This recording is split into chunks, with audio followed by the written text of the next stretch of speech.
RS study में आप सभी का स्वागत है।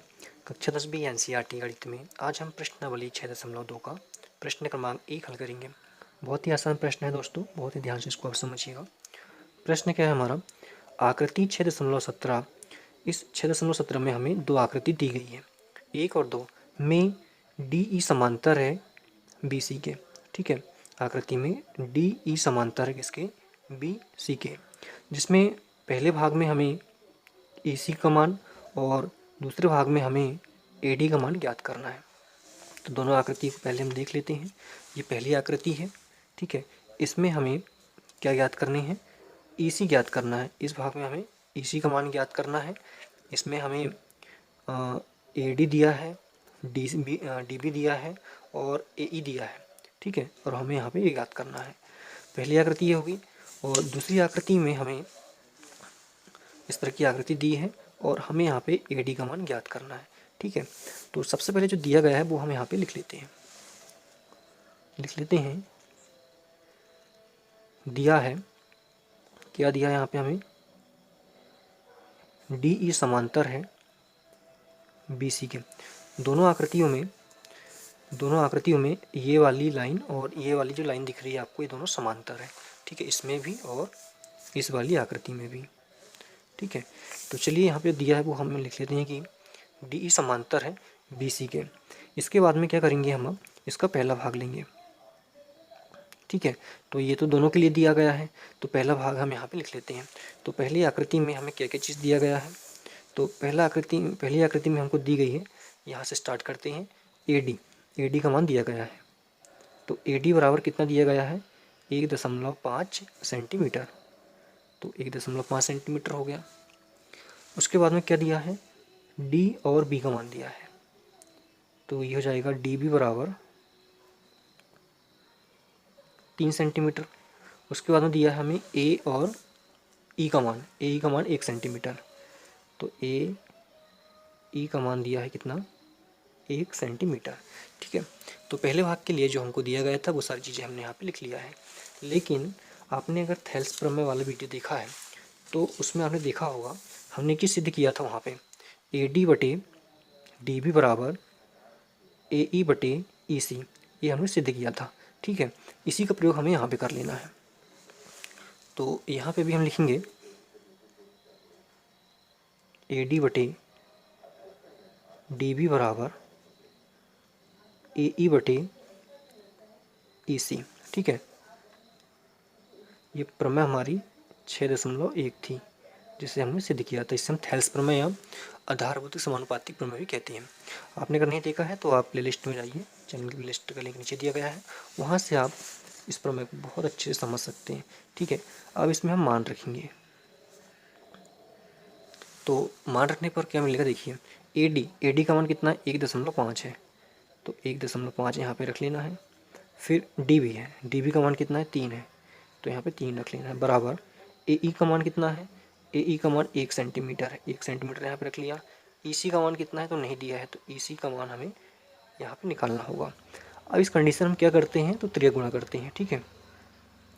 त्रियक गुणा, तो त्रियक गुणा कर देते हैं। त्रियक गुणा में क्या होता है, इसका गुणा इससे हो जाता है और इसका गुणा इससे हो जाता है। तो सबसे पहले हम ई सी का गुणा यहाँ पे कर देते हैं। तो ई सी का गुणा जब 1.5 के साथ होगा तो 1.5 ई सी आएगा, बराबर।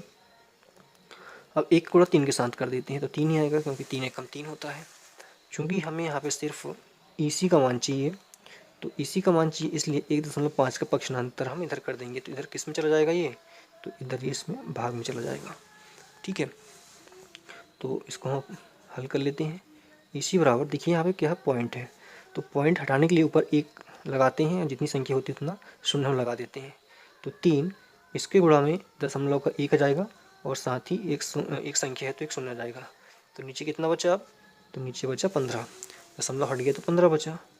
अब 3 का गुणा 10 के साथ होगा तो हो गया 30 और ये 15 का 15, काटेंगे तो 15 एकम 15, 15 दूनी 30। तो ई सी का जो मान है वो कितना मिल गया, 2 मिल गया, ठीक है। ये हो गया हमारा उत्तर पहले का। अब इसका दूसरा भाग हम लेते हैं। तो इसके लिए हमें दूसरी आकृति का उपयोग करना होगा। ठीक है। तो दूसरी आकृति में जो दिया गया है उसको भी हम लिख लेते हैं। तो ये जो रेखा है बी सी वाली डी ई की, ये तो हमने सबसे ऊपर लिख लिया था, इसको लिखने की आवश्यकता नहीं है। बाकी जो चीज़ें हैं जैसे कि यहाँ पे दिया है ए डी का मान तो दिया नहीं है, डी बी का मान दिया है, तो यहाँ पे डी बी का मान हम लिख लेते हैं। डी बी का मान दिया है 7.2 सेंटीमीटर। उसके बाद में फिर ए ई का मान दिया है, तो ए ई का मान हो जाएगा 1.8 सेंटीमीटर। ठीक है, ये सारे मान हमको आकृति में दिए गए हैं, वहीं से यहाँ पे लिखे जा रहे हैं, अलग से कोई भी मान यहाँ पे लिखा नहीं जा रहा है। ये आ गया 5.4 सेंटीमीटर। ठीक है, ये वाला, ये सारी चीज़ें दी गई है। अब हमें यहाँ पे थेल्स प्रमेय जो कथन दिया गया था उसके अनुसार हमने जो निकाला था कि ए डी बटे डी बी बराबर ए ई बटे ई सी। ठीक है, तो ये कहाँ से आया, ये आया प्रमेय नंबर 6.1 से आया। ठीक है, जो कि थेल्स प्रमेय कहलाती है। अब इसमें मान रख लेना है। तो ए डी का मान कितना है, तो ए डी का मान नहीं दिया है, तो ए डी का मान हम ए डी ही लिखेंगे। फिर डी बी का मान कितना है, तो 7.2 है। ठीक है, बराबर फिर ए ई का मान कितना है, तो ए ई का मान 1.8 है, तो 1.8 आ जाएगा, बटे ई सी का मान कितना है, तो 5.4 है, तो ये 5.4 यहाँ पे हमने लिख लिया है।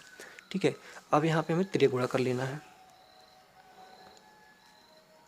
त्रियक गुणा, तो त्रियक गुणा कैसे होता है, तो इस वाले का गुणा इससे होता है, इस वाली संख्या गुणा इससे होता है।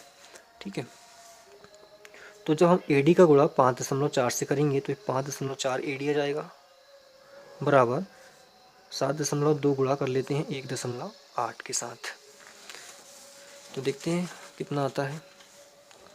तो सबसे पहले ये 5.4 सेम रहेगा, इसमें कुछ भी बदलाव नहीं होंगे। अब यहाँ पे हम कर लेते हैं गुणा, देखते हैं गुणा करने पर क्या मिलता है। रफ में गुणा कर लेते हैं, तो 7.2 गुणा 1.8 है।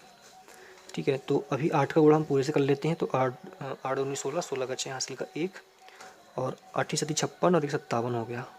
ठीक है, फिर 1 का गुणा 72 के साथ होगा, तो ये 72 ही आएगा, जोड़ लेते हैं। 6 का 6, 7 और 2 9, 7 और 5 7 5 12, और एक संख्या और एक संख्या यहाँ से, मतलब दो संख्या के बाद दशमलव यहाँ लग जाएगा, तो 12.96 यहाँ पे आ जाएगा ये। ठीक है, कितना जाएगा, 12.96। तो यहाँ पे हमने गुणा करके लिख लिया है। अब हमें चाहिए सिर्फ यहाँ पे ए डी का मान, तो 4.5 का बक्षांतर हम इधर साइड कर लेंगे 12.96 के साइड में, तो इधर चला जाएगा ये भाग में, तो ये 5.4 ये हो गया। ठीक है, हम देख रहे हैं कि दोनों संख्याएं दशमलव वाली संख्याएं हैं, दोनों संख्याएं दशमलव वाली संख्याएं हैं, तो हम इनका दशमलव हटा लेते हैं। ठीक है, तो चलिए हटा लेते हैं। देखिए यहाँ पे जब नीचे की संख्या से हम दशमलव हटाएंगे तो ऊपर की संख्या से भी हटाएंगे, तो क्या होगा, नीचे वाली संख्या से अगर हटा रहे हैं तो इसमें हम 10 का गुणा कर देंगे। क्यों कर देंगे, दशमलव का हो गया एक और एक संख्या बाद में, इसलिए यहाँ पे ऊपर 10 से गुणा शून्य लगा देंगे, तो यहाँ पे 10 से गुणा हो जाएगा। उसी प्रकार नीचे की बात करें हम, तो ऊपर की संख्या के दशमलव हटाएंगे तो नीचे इसमें गुणा के रूप में क्या लग जाएगा, दशमलव का एक और दो संख्या है, तो 2 शून्य यहाँ पर लग जाएंगे। ठीक है, तो हम चाहें तो एक शून्य से पहले एक शून्य यहाँ पे काट देते हैं। अब शेष क्या बचा हमारे पास में यहाँ पे, तो ऊपर बचा एक, तो एक का गुणा जब यहाँ पे होगा 1296 से वही आएगा, बटे अब यहाँ पे एक शून्य बचा शेष, तो शून्य का मतलब शून्य और एक 10 हो गया। यहाँ पे 10 का गुणा जब 500 मतलब चौवन के साथ होगा तो 540 हो जाएगा, तो इसको हम काट सकते हैं। ठीक है, तो देखते हैं काटने पर क्या मिलेगा। 2 से काट लेते हैं, 2 6 12, और यहाँ पे हो गया कितना 9, तो 2 चौके 8, यहाँ से बचा फिर 1, 2 8 16। यहाँ पे देखिए अगर तो 5 6, तो 2 दूनी 4, 1 बच गया, 2 7 14, शून्य का शून्य, फिर 2 से कट जाएगा, 2 3 6, 2 दूनी 4, 2 चौके 8, 2 1 कम 2, 2 3 6, 1 बच गया, 2 पंचे 10। ठीक है, उसके बाद में अगर ये कटेगा नहीं तो इसको हम क्या करेंगे अब, तो देखते 3 से कट जाएगा ये। ठीक है, तो 3 1 कम 3, 2 से नहीं कटेगा, 0 लगाएंगे, हो गया 24, तो 3 8 24 होता है। फिर 3 से 3 चौके 12, 1 बच गया, 3 5 15। ठीक है, और फिर 3 से कट जाएगा ये, 3 3 9, 1 बच गया, 3 6 18, फिर 3 1 कम 3, 3 5 15, फिर 3 से तो 3 एक कम 3, 3 दूनी 6, 3 5 15। तो 12.5 सॉरी 12/5 आया। तो इसको हम भाग कर लेते हैं। तो 5 12, तो 2 बार जाएगा, हो गया 10, 2 शेष रहेगा, 1 दशमलव लगाएंगे 0, 5 चौके 20, 2.4। तो इसका आंसर जाएगा 2.4। तो AD का जो मान है कितना आ गया, 2.4 आ गया। ये इसका उत्तर हो जाएगा। तो इस तरह से ये सवाल भी कंप्लीट होता है। धन्यवाद।